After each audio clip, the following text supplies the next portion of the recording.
Hello, I'm Kathy Higgins from Insight2Drive, one of Merseyside's most respected driver training companies. There's lots of information on our website at Insight2Drive.com if you need to know more.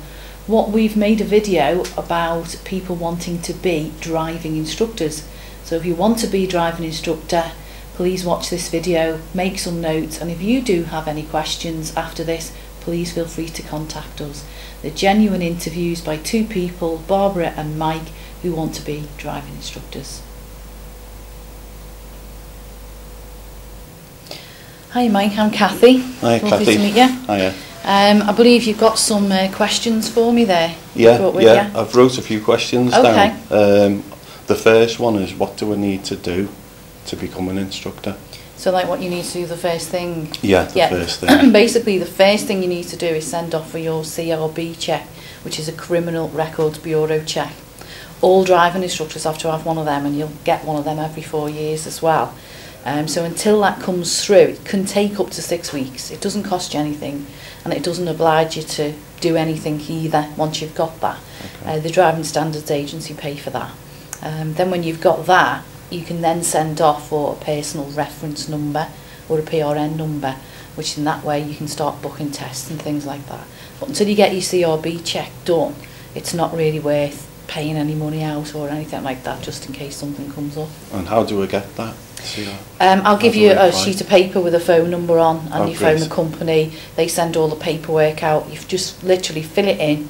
You have to send some ID off, and they want originals, not photocopies. Yeah. And then they send your ID back, and then you'll get a copy of the CRB check, Yeah. and the DSA or Driving Standards Agency also get a copy. Right, and obviously, as long as that's okay, from there you can go straight into it then. Yeah. Okay, that's good. And then, so can anybody be an instructor? If the CRB check comes clean, or there's if you sort of, I don't know, robbed a few batteries from B&Q when you were 16, it comes up, it's not going to be an issue. It's normally the serious things, anything to do with the sexual nature or fraud or anything like that, then you wouldn't be suitable. Or if you've got lots of penalty points on your licence, you're not suitable. Okay. You have to be over 21 and have been driving for at least 3.5 years before you're allowed to be an instructor as well. Right, I'll meet that, so I should be alright. Yeah. So where would I do my training? Well, you do the training normally in the trainer's location, okay, so that this part is South Liverpool with us, but we do have a trainer over in Runcorn, actually one in North Liverpool. The reason for that is that the trainer will want to know the roads that they're going on, because they'll be watching you closely. The last thing they want to do is try and find their way around as well, because then it enables you to get better training then. Okay. But it's basically sort of Merseyside area that we train in. Right, so I could choose that training area from the ones that you work in? Yeah, more or less, yeah. I mean, the best thing to do with any training is to meet your trainer. Yeah. Because you're going to spend a long time with this person. Yeah. So if you meet your trainer, then that way you'll know whether you're going to get on with them, and that's really important. Okay. I've also read about audit. Oh right, yeah, we are on the audit register. Audit stands for the Official Register of Driving Instructor Trainers. What that means is an examiner from the Driving Standards Agencies come out, looked at what we do, checked all our paperwork, our refund policies, our procedures, complaints procedure. They spend about 3 hours with us. Right. Then the examiner will sit in the car and actually watch the trainer train, and then they'll write a report out as whether they think your training's at the standard for audit. What you've got to watch with audit is that some companies will say, oh well, it's just like a hotel star system. Pay your money and you get on it. Right. That it doesn't really mean anything. Well, if that was the case, you've got to ask the question why they're not on it then. Right. If all it is pay the money and go on it, then why aren't they on it? So it's a guarantee for me that you are obviously up to scratch. We've been assessed, and yeah. you're assessed every 2 years. Your audit registration is only for 2 years, and you're reassessed every 2 years. Right. So it's important to go to an audit register. register. Yes, I would say so. Yeah. Okay. So the costs. How much will I have to pay? You're looking at the moment at today's figures, realistically, around about £3,500. When you take into account all your tests, take into account the bit of fuel that you might use if you train for part 2 in your own car, and if you fail a test, you might have to pay for a little bit of extra training. So you're looking around about that. Right. That sort of mark for the whole lot. That's what I would budget for. So there's nothing extra that I have to find unless I was to fail one of the stages and need to redo Well, I'm trying the stage. sort of, that's what I mean about the 3,500 is a Yeah. ballpark figure Right. of your investment, really. Okay, and do I need to put all that money up front? No, you don't need to put all the money up front. We do pay as you go, so you can actually pay per session. Right. Yeah, or you can just, what we prefer people to do, because of the experience we've had with people, sometimes things happen in life where you have to give up, or you've got another job, or, I mean, we had somebody that said, oh, they didn't want to carry on because they had to run a croft in Scotland, for example. Right. We had somebody else that they got a job in, I think it was Saudi Arabia, somewhere like that, a really high paying job. So they stopped training. Now, with some companies, if you've paid all the money up front, you'll find in the small print there's no refunds. Right. We do have a refund policy. For whatever reason you have to stop your training, we'll refund you what you haven't used. Right.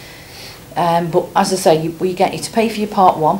When you've passed that, then you can pay for your part 2. When you've passed that, then you can pay for your part 3. And we'll even do the part 3 in 3 sections as well. Okay, is there any funding that I can get towards Unfortunately, there isn't. There's no funding whatsoever, because the training, because the licence you have to have is obligatory to become a driving instructor. That means there's no training. Right. Because it's a mandatory requirement, you see. So there is no training, so no funding.